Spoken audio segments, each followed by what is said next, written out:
Good afternoon, everyone. Our transformative education track had 6 sessions altogether. We were very, very happy to have 1,010 educators from the Philippines alone. They came from all over the Philippines. We had, give them all a big round of applause.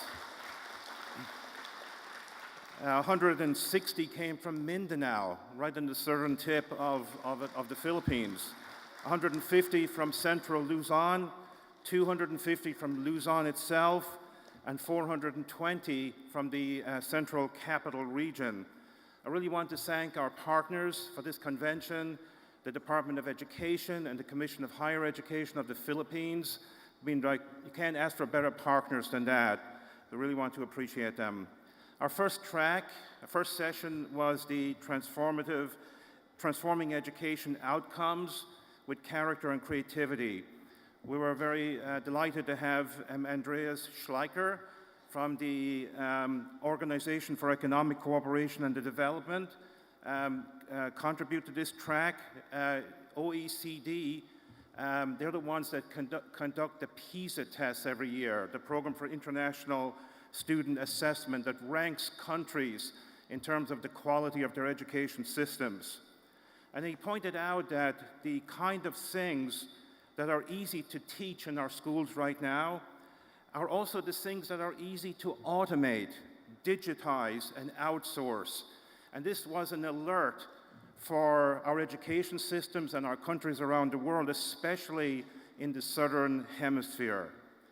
Actually, in the entire track, it was emphasized by the public, private, and social sector speakers how important character qualities and leadership qualities are to nurture in our students. Things like ethics, leadership, empathy, resilience, mindfulness, and curiosity.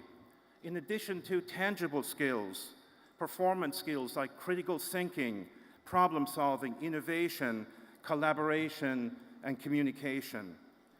And these qualities actually align very well with GPF's Character and Creativity Initiative, where we have 5 standards of character, creativity, relationships, learning, and purpose.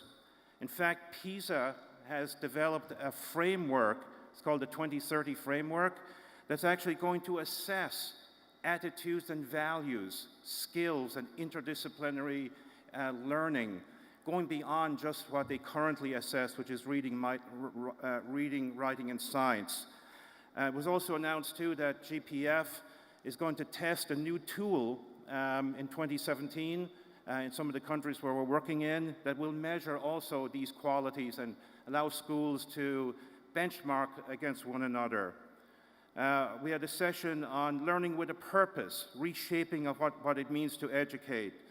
So this is going beyond teaching for the test or for the final exam, and to teach for employability in the 21st century and for life success. We had a really great session on creating value through entrepreneurship, leadership, and digital learning. Dr. Palma, who is the Secretary General of the Association of Universities of Asia and the Pacific, pointed out how important it is for universities to nurture entrepreneurship and be more effective in employability, and also the need for universities to nurture visionary leaders, not just ordinary leaders, but possess those leadership qualities. In that session, too, Global Peace Foundation shared about its Leap Hubs project that's been developed in Kenya over the last 3 years, where 120 teams in public high schools are developing businesses and social enterprises. 11 of these have launched or are launching as we speak, and it was announced that Leap Hubs will actually be coming to the Philippines in 2017. There was a great session on positive social change this morning from our partners in Cooperation Ireland to counter in schools specifically hate and violent extremism and xenophobia. There was also a final session also this morning on developing moral and innovative leaders. This actually came from the educators who were coming to the conference. They asked for this session, and it showcased what does transformative leaders look like in schools. And we had some great examples from principals and teachers who are exemplifying that kind of leadership in their schools.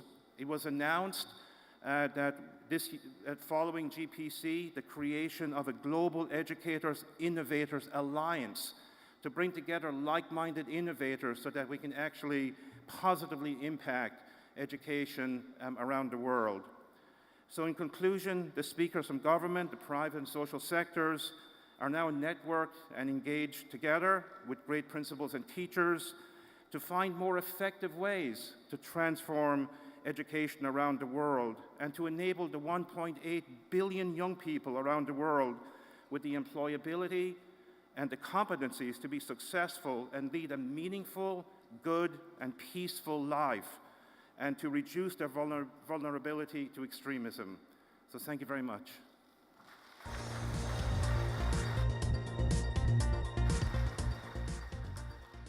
Thank you very much, Dr. Tony Devine.